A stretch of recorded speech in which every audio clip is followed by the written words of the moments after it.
სახელითა მამისაითა და ძისაითა და სულისაწმინდისაითა ჩვენთან არს ღმერთი. გილოცავ დამდეგ დღესასწაულს ჩვენ ვემზადებით ხვალ არის ნათლისღების დიდი დღესასწაული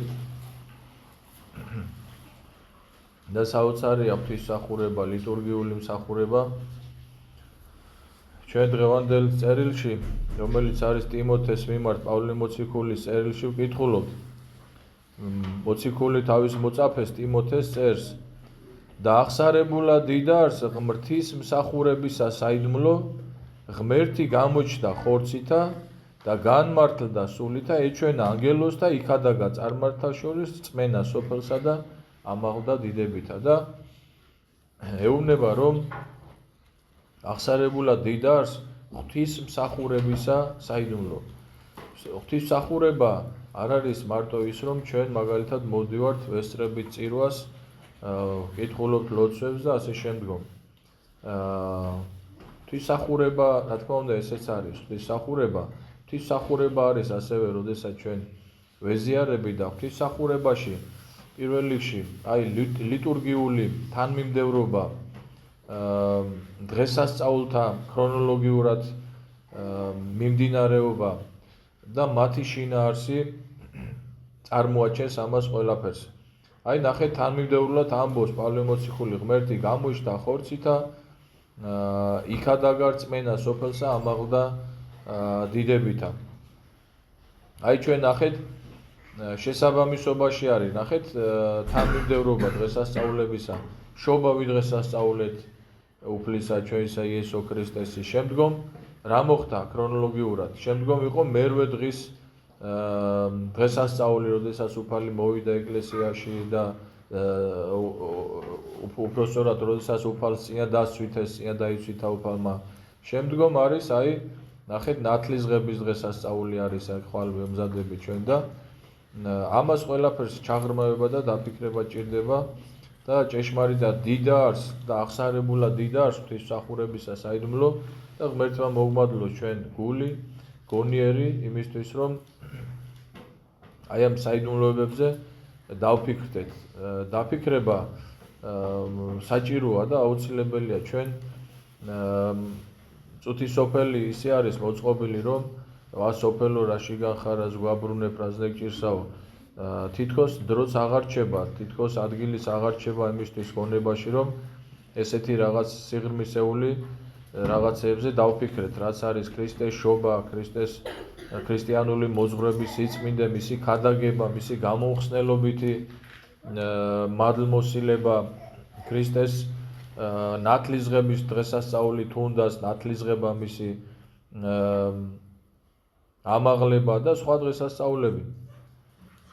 და სოფელი როგორც ჩვენ წინაზეც ამაზე ვსაუბრობდით რომ სოფელი ყოველთვის ცდილობს რომ რაღაცის ჩაანაცვლოს ეს ჩვენი საფიქრალი რაღაცის ჩაანაცვლოს და საფიქრალი სულ არის მაგრამ ხანდახან ისე ცხადად ჩანს ხოლმე რომ ჩვენი საფიქრალი საერთოდ ამაო არის ამოებაზე ფიქრობ ჩვენ და სინამდვილეში რაზეც უნდა ფიქრობდეთ ამაზე არ ფიქრობთ. ამიტომ მადლობა უფალს რომ არის ეკლესიაში მადლმოსილი იერარქიული წყობა გულისხმობ იმას რომ თითოეულ ადამიანს ყავს თავისი მოძღვარი და მოძღვარს ეძლევა ხედვა იმასთან დაკავშირებით რომ ჩვენი ფიქრები რამდენად ნაყოფიერია და რამდენად რეალურია და რამდენად სასარგებლოა და თუ სასტურია ჩვენთვის და თუ ამაოა და თუ დროის დაკარგვაა. მაგრამ ეს რომ დაინახოს ადამიანმა აქ კიდევ ერთხელ ვამბობ არის იერარქიული მადლმოსილება საჭირო რაცა უნდა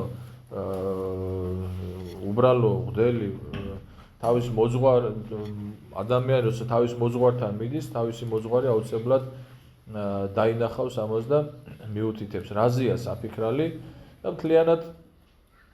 მთლიანობაში არა მარტო პიროვნულად არამედ მთლიანობაში ძალიან დიდი სასოდნელი და საღვაწია იმასთან დაკავშირებით რომ ჩვენ გავიგოთ რა არის საფიქრალი. იმიტომ რომ არის ჩვენ ფიქრობთ აი ამ ამოებაში გათქვეფილები ფიქრობთ რაღაცებზე რაღაცა მოდებული ვართ 1000 რაღაცას და მე მოდის ერთი დღე სიკვდილის დღე როდესაც ეს ყველაფერი და ამას ვხედავ ჩვენ ისიც აი ხედავთ რომ აი რაზე ვფიქრობდი კაცო, რა შევალია ჩემი ამ ხელა რესურსი, რასაც გონება ქვია. გონება, რომელიც ღვთის ხატება არის ადამიანში. ნახეთ, ჩვენ რო ვკითხულობთ ბიბლიაში, რომ ღმერთმა ადამიანი თავის ხატად და მსგავსად შექმნა, ხატებაში მოიაზრება სამი რამ, ამას ხშირად შეგახსენებთ ხოლმე. ეს არის გონება, ეს არის თავისუფალი ნება და ეს არის უკვდავი სული. ხოდა მე მოიხედავ და მე იტყვი რომ აი რაში მინდოდა ეს ყველაფერი. ერთ დღეში დამთავრდება ეს ყველაფერი. ამიტომ არის რომ ეკლესია მოუწოდებს ყოველთვის. აი რისთვის არის ეს დაუშვათ ეს თანმიმდევრობა წირვა არის, მე გამოდის მღვდელი მხადაგებს აუცილებლად მრევლს უხადაგებს ამას. რისთვის არის ეს ყველაფერი? იმისთვის არის რომ ჩვენი გონება უფრო მეტად იყოს მიმართული, დაწყებული მწუხრის ლოცვიდან, აი ვინც იცის, ეხლა მე დიდი ხანი მე დავიტკებს ახურობ და ვინც იცის რა იკითხება, რა თანმიმდევრობა არის, რომელი ძველი აღქმიდან, რომელი ახალი აღქმიდან, ყველაფერი ემსახურება იმას, რომ აი თქვენ რომ ადამიანი უაღრესად რომ გიყვარდეთ და რაღაცა ცუდ გზაზე რომ დაადგეს, არასწორ გზაზე რომ დაადგეს და სულ ეძახი შენ მას, ხო? სულ ეუბნები, შეხვდები, არ შეხვდები, ურეკავ რაღაცა ყველანაირად ცდილობ რომ მოაბრუნო ისა, ხო? ესე არის ეკლესიაც. ეკლესია დედა არის, როგორც დედა თავის შვილებს, ისე აი დაწყებული ეკლესიაში რომ მოდივარ წუხრის ლოცვებიდან, მეტი კი არაფერი არ არის. შეგვაგონებს ჩვენ გონებას, რომელიც ღმერთზე უნდა ფიქრობდეს, რომელიც ღვთისმსახურების საიდუმლოზე უნდა ფიქრობდეს და რომელიც მოცული არის აბსოლუტურად ამაო საფიქრალებით, ეკლესია მოახედებს, მოუწოდებს ეკლესია, რომ აი ამაზე უნდა დაფიქრდე. ნახე?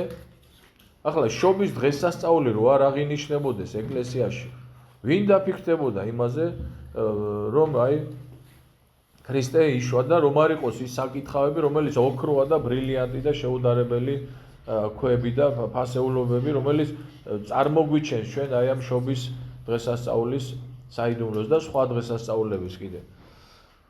ამიტომ პირველ რიგში მე მაგალითად ძალიან ხშირად და ყოველდღიურად უფალს ვევედრები რომ სიბრძნე მოგმადლოს. სიბრძნე იმისათვის რომ ვიცოდეთ რაზე ვიფიქროთ, რაში დავხარჯოთ ყველაზე დიდი რესურსი ჩვენი.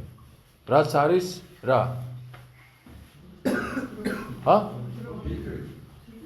გონება.